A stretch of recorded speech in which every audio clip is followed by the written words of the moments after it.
Hello students and welcome to today's class on A Psalm of Life. This is a poem by Henry Wadsworth Longfellow.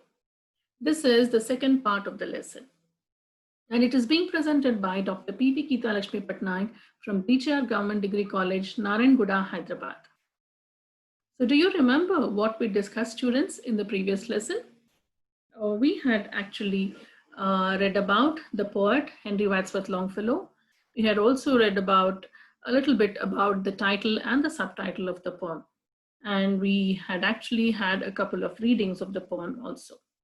But before we go on to today's class, let us have a very quick look at the previous lesson. So the poet Henry Wadsworth Longfellow was born in 1807 and he died in 1882.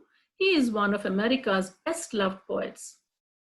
Before beginning his career as a college professor, he traveled all over Europe. So his poetry shows the influence of English Romantic poetry and other traditional European styles. Most often, his poems present stories of mythology and legend. His most famous works are the Song of Hiawatha, Paul Revere's Ride, and Evangeline.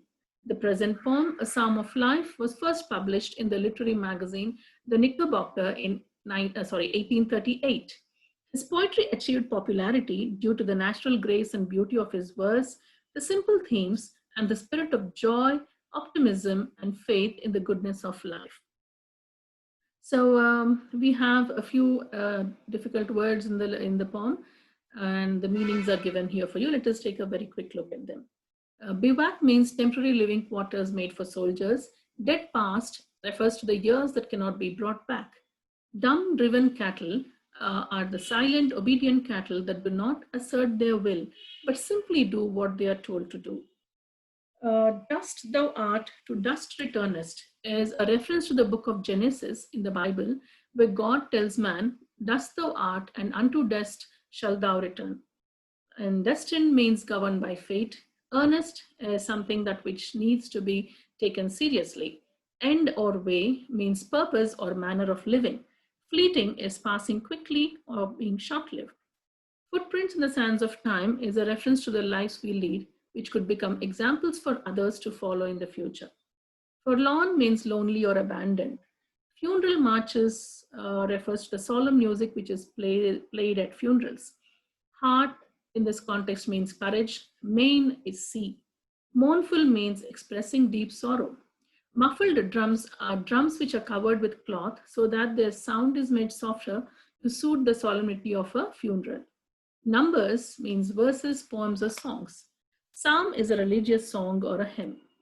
Shipwreck in the context of the present poem means ruined or having suffered failure. Slumber is sleep, and in the poem it means to be inactive. Solemn is serious, sincere, dignified. Stout means strong or sturdy. Strife is conflict or struggle. Sublime means inspiring awe and that it is worthy of adoration or reverence. Take heart means to be encouraged. Thou art is poetic English for you are. To wait means to wait patiently for the results of one's actions. Wait with a heart for any fate means in a state of mind where one is prepared to accept any outcome, good or bad.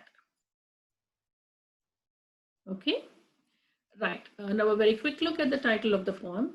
And what is the title, students? It is A Psalm of Life. A psalm is a sacred song, an invocation to mankind to follow the path of righteousness. In particular, when we use the word psalm with a capital P, it means that it is any one of those psalms contained in the biblical book of Psalms. And this is used for Christian and Jewish worship. Within the context of the poem, the present poem, A Psalm of Life, conveys the meaning that it is a song of life, where the poet glorifies life and its possibilities. Moving on to the subtitle, what the heart of the young man said to the psalmist, we can say that the subtitle suggests the context of writing this poem. So the speaker of the poem is not the young man, but the heart of the young man. So what we have here is a personification of the young man's heart. And the audience is the psalmist. And who is the psalmist, students? The psalmist is a composer of biblical psalms. So we see that the personified heart of a young man responds to the biblical teachings that this human life is not important and that we are made of dust and eventually return to dust. So in a way, the whole poem is a psalm in response to a psalm. Also, the subtitle sets up the poem as a dramatic monologue. What do we understand by a dramatic monologue? A dramatic monologue is a poem that takes the form of an argument in which the speaker tries to persuade his or her audience towards a particular point of view. And in the poem, as we can see, the heart, which usually represents emotion and passion, is on one side, and it is contrasted with the mind, which represents logic and rationality. Therefore, the poem's subtitle prepares the readers not only for the figures involved in this dramatic monologue, but also their potential perspectives and arguments. Now, who are the figures involved in the dramatic monologue? The first one is the heart of the young man, and the second is the psalmist. So they have different perspectives and different arguments. So let us see what that is in the poem. But before we do that, students, I shall very quickly read the poem once again for you. A psalm of life, what the heart of the young man said to the psalmist. Tell me not in mournful numbers, life is but an empty dream. For the soul that is dead, that slumbers, and things are not what they seem. Life is real, life is earnest, and the grave is not its goal. Dust thou art, to dust returnest, was not spoken of the soul. Not enjoyment and not sorrow is our destined end or way, but to act that each tomorrow finds us farther than today. Art is long and time is fleeting, and our hearts, though stout and brave, still like muffled drums are beating funeral marches to the grave. In the world's broad field of battle, in the bivouac of life, be not like dumb driven cattle, be a hero in the strife. Trust no future, however pleasant, let the dead past bury its dead. Act, act in the living present, heart within and God overhead. Lives of great men all remind us we can make our lives sublime, and departing leave behind us footprints on the sands of time. Footprints that perhaps another, sailing over life's solemn main, a forlorn and shipwrecked brother, seeing shall take heart again. Let us then be up and doing, with a heart for any fate, still achieving, still pursuing, learn to labor and to wait. So that, students, is the poem A Psalm of Life. Now let us move on to the explanation. So take a look at the first stanza. Tell me not in mournful numbers, life is but an empty dream. For the soul is dead that slumbers, and things are not what they seem. So like we have seen, students, the speaker is the heart of the young man. And the speaker tells the psalmist, it begs the psalmist, the speaker begs the psalmist not to sing to him in sorrowful ways about how life is nothing but an empty dream, about how life is empty, how life is unreal. So please don't sing such songs, says the speaker. So tell me not in mournful numbers. So mournful, as we have seen, means full of sorrow, expressing deep sorrow. And numbers means verses or poems or songs. So here the psalmist, who is a composer of songs, is probably singing a very sad song about how life is an empty dream. And so the speaker says, please do not sing such a song. Please do not tell me that life is empty or unreal. Because I believe, says the speaker, that the soul that experiences life in a passive manner is not alive at all. In fact, it is dead. So he says that if the soul is dead or if the soul is passive, then it can never be alive. And so he says that one should not assume that life is only a precursor or a prelude to eternal life after death. So this is a reference to the Bible, which says that, or to the Christian belief, which says that life is just a dream and we have to live it only because we have to die and then move on to our eternal life that is waiting for us in heaven. And the poet H.W. Longfellow is completely against any kind of pessimistic outlook in life.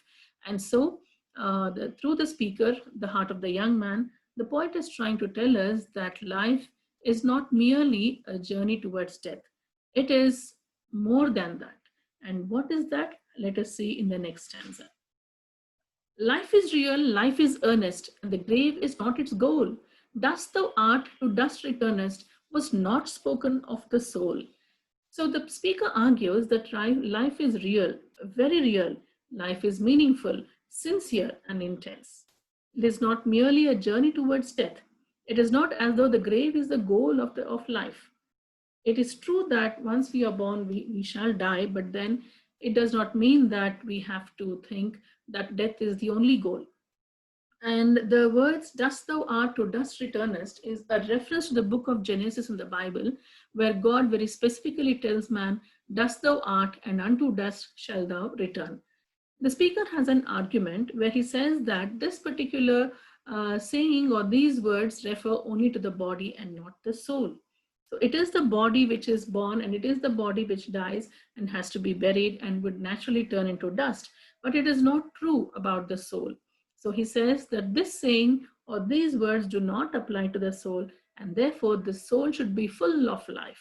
The life is real, life is earnest, and therefore the soul should always be full of life, says the speaker. In this third stanza, the speaker says, not enjoyment and not sorrow is our destined end or way, but to act that each tomorrow find us farther than today. So the speaker is very clear when he says that it is not only enjoyment or not only sorrow which should be our goal or the way in which we reach our goal. It is not enough that we only think about sorrow or only think about enjoyment or pleasure. On the contrary, as human beings, all of us should act in such a way, we should behave in such a way, we should achieve things in such a way that each tomorrow takes us one step at least forward from where we are today. So it is progress that is necessary. Progress in all manners, progress in all ways, progress by all means.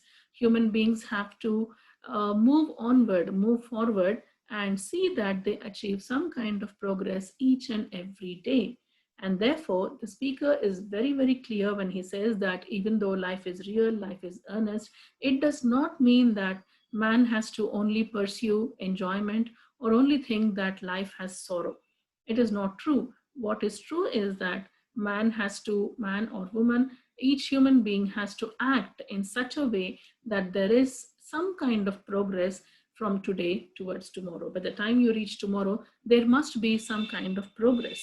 And this is what the speaker argues in the third stanza. And then he says that art is long and time is fleeting, and our hearts, though stout and brave, still like muffled drums are beating funeral marches to the grave. So in a way, this stanza is actually linked to the previous stanza, where he says that the goal is not the grave, right? He says that. What does he say? Life is real, life is earnest, and the grave is not its goal. But here in stanza, in the fourth stanza, he says that our hearts, though stout and brave, even though human hearts may be strong and courageous, they beat like still like muffled drums are beating funeral marches to the grave, he says. So what is the reference? Before that, let us look at the first line of this stanza. Art is long and time is fleeting. So the idea behind this line is that human beings are capable of immense creativity.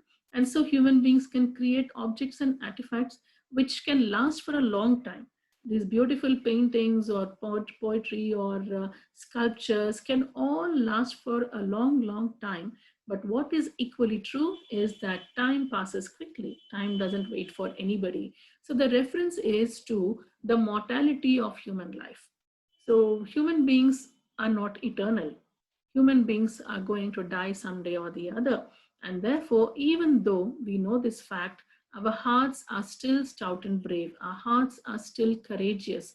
And they still beat with a sound which is compared to the muted or muffled drums which beat funeral marches to the grave. The reference here is to the kind of drums which are used in funeral marches, where they muffle the sound so that it is not too loud and there is a kind of a solemn dignity to the sound. So the heartbeat, which is audible to us sometimes, is very dignified. It is not it's very fast sometimes, but then most of the times It is quiet and dignified. And so this heartbeat is referred to the muffled drums which beat funeral marches to the grave. What does the poet mean by saying this? H.W. Longfellow is trying to tell us that even though human hearts may be strong and courageous, even though we are brave in this and lead this life that is given to us, still each heartbeat is like the beating of a drum in the funeral march. And the meaning of this particular line is that every human heart, every heartbeat of the human heart is actually one step closer to the grave. However, in spite of all these things, man should learn to live happily. So, comparing the funeral, moving on from the funeral march, the poet goes to another metaphor here, another simile here, another comparison here in the next stanza, that is the fifth stanza. Here he says, "In the world's broad field of battle, in the bivouac of life, be not like dumb driven cattle, be a hero in the strife." So, what is he saying here? If the world is like a broad battlefield, then in the life is something like a bivouac. And what is a bivouac? A bivouac is a temporary camp without shelter. So this is a kind of shelter that we see. No, this is a kind of camp that we see without any kind of shelter in battlefields. And so the world's broad field of battle, the world is nothing but a broad field of battle. So, and life is like a temporary camp. Our human life is like just a temporary camp. It is open and a bomb may fall on us, or somebody might shoot at us, or somebody might come and stab us and we may die. So life is something which has no security. It is like a temporary camp in a battlefield without shelter. In spite of all these things, human beings should not be like dumb driven cattle, says the speaker. So what is his advice to men and women? His advice is to stop being like cattle who submit silently and passively while being herded about. It is better to live a much more active life, a much more courageous life, than live like cattle who are silent and passive. And so he says, be a hero in the strife. If this broad field of battle, which is life, offers only struggle to us, then it doesn't matter. Let us die like a hero. Let us fight in this battle, and let us fight bravely and never give up, and let us die at the end. It doesn't really matter. So what is it that the speaker is trying to tell us, students? The speaker is saying that if one is passive and thinks that life is only a journey towards death, then one would not achieve anything. But if a man or a woman begins to think that life is a battle which has to be fought, then each one of us will get the energy, will get the courage, will get a kind of happiness from fighting in this battle, which is life. Okay, students. So let us move on to the sixth stanza. Trust no future, however pleasant. Let the dead past bury its dead. Act in the living present, heart within and God overhead. So what is it that Longfellow is telling us here? In the words of the speaker, the poet says that people should avoid placing any certainty on the future, no matter how positive the future may seem. So most often we may think that our future is going to be very bright and very pleasant or very happy, but then no one can really tell us whether it will happen like that. And therefore, the speaker says that people should avoid placing any certainty on the future. So similarly, he counsels that it is of no use to dwell on the past, just as it is not feasible for us to think that the future is going to be pleasant. It is also of no use if we dwell on the past. Whatever has whatever has happened in the past is done and is over and done with. So we don't actually need to think about the past, he says. What one should do instead is to live in the present totally and wholeheartedly. So like he says, act in the living present, heart within and God overhead. So we have to do our work wholeheartedly, sincerely and happily. And God overhead, or God who watches everything from heaven, is sure to bless us. So once again, trust no future, however pleasant. Let the dead past bury its dead. Act in the living present, heart within and God overhead. So he says that human beings should never trust any future.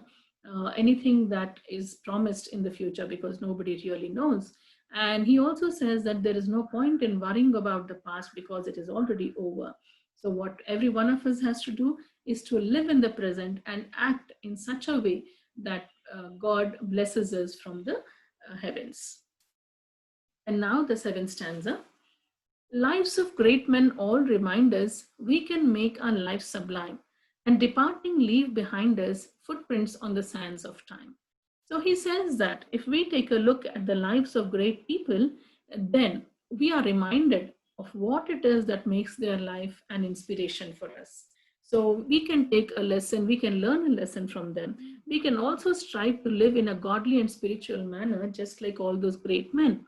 And so he says, when great men die, they leave traces of their lives behind. And these traces are compared to footprints on the sands of time.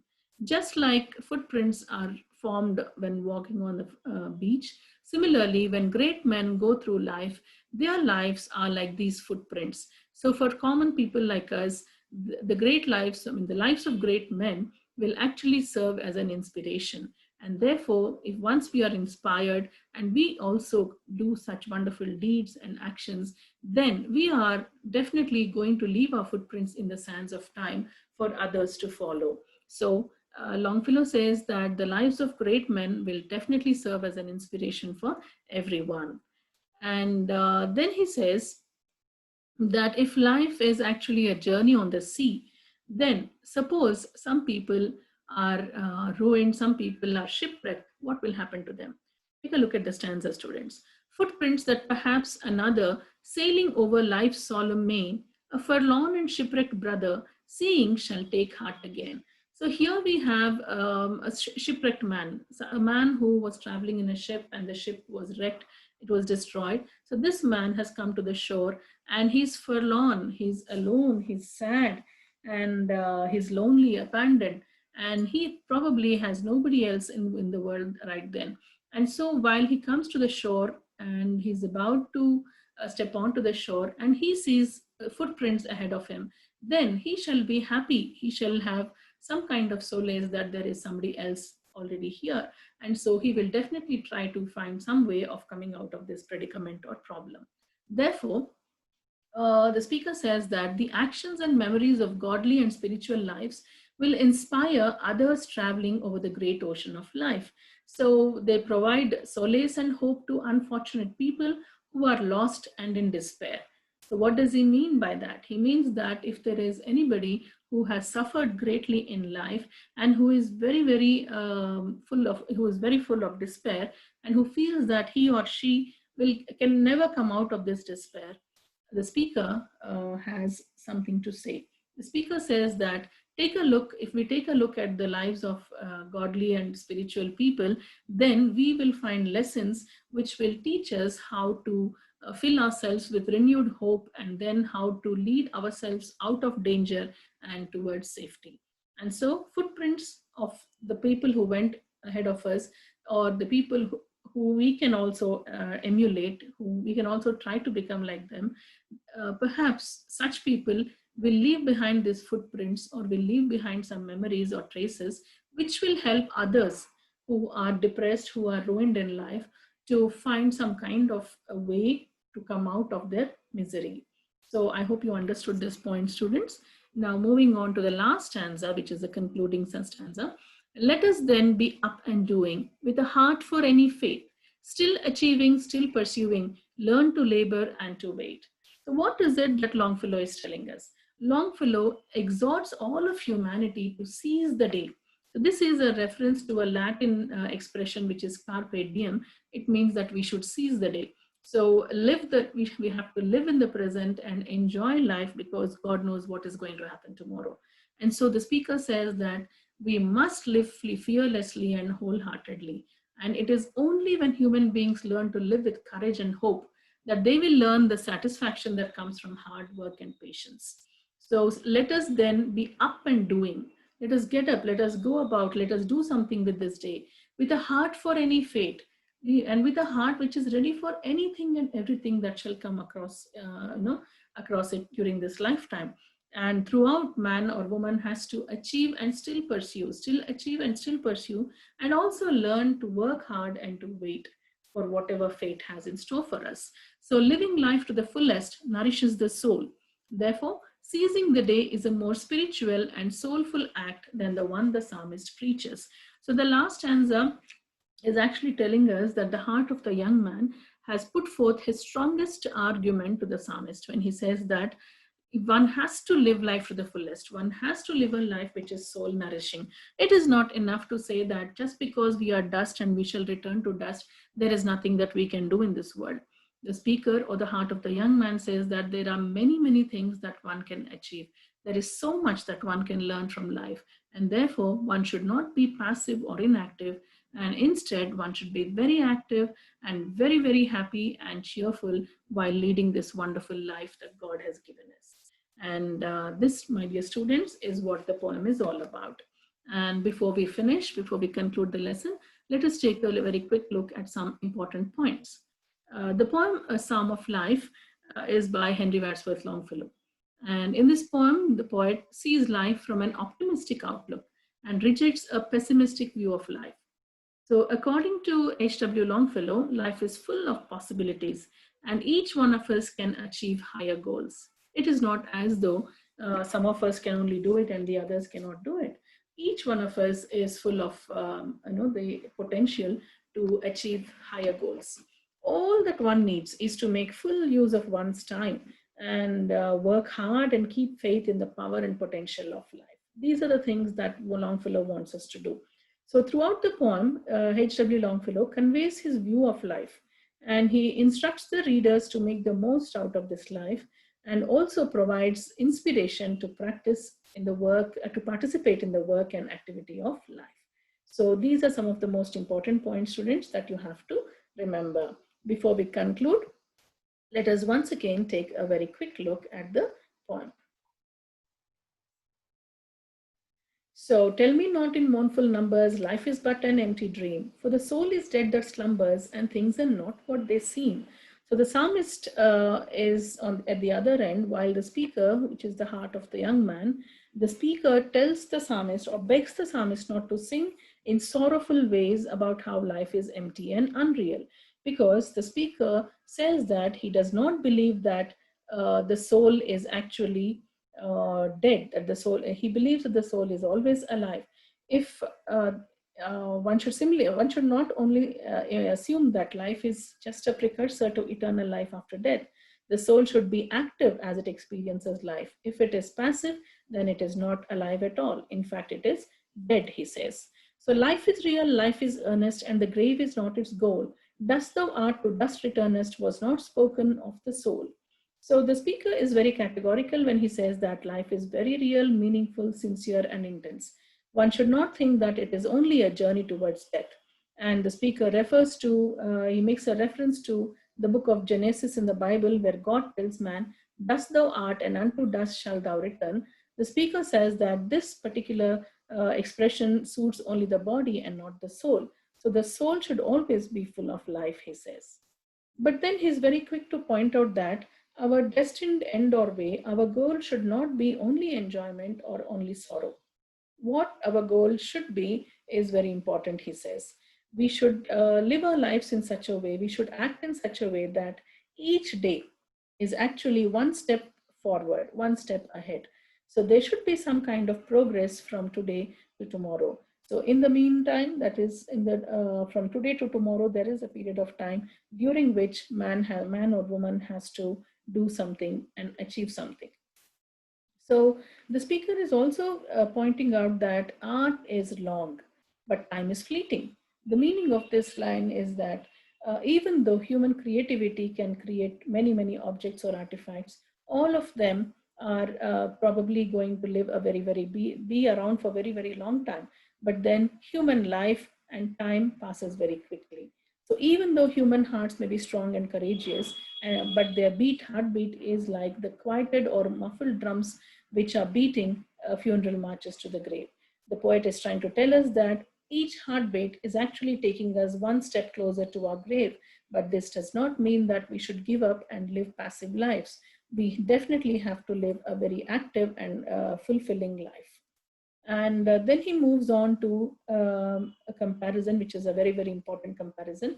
According to him, the world's broad field of battle, the world is like a broad field of battle. And within this battle, the human life is only like a bivouac. And a bivouac is a temporary camp without shelter. So man is exposed to all kinds of weapons, all kinds of dangers in such a life. But then Longfellow very, very quickly argues, very, very strongly argues that men and women should stop being like cattle. Men and women should not submit themselves to silently and passively to whatever life has in store for them.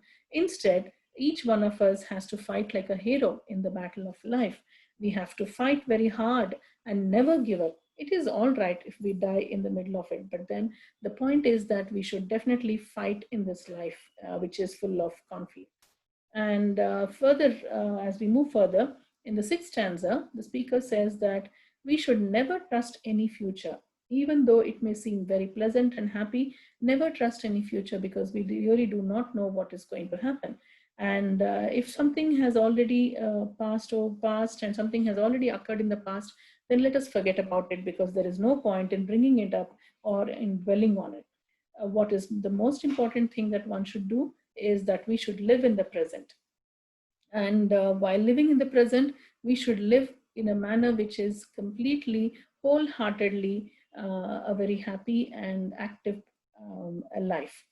And if we live like that, if we live in the living present, if we act in the living present, then God is definitely going to bless us from heaven, says the speaker. And then in the seventh stanza, the speaker refers to the lives of great men who will always serve as an inspiration for everyone.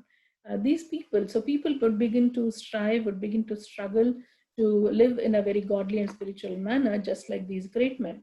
So, like when all great men die, they leave behind them some traces, some memories, which will serve as a guide to the rest of us. Therefore, even we can also try to leave behind us footprints on the sands of time.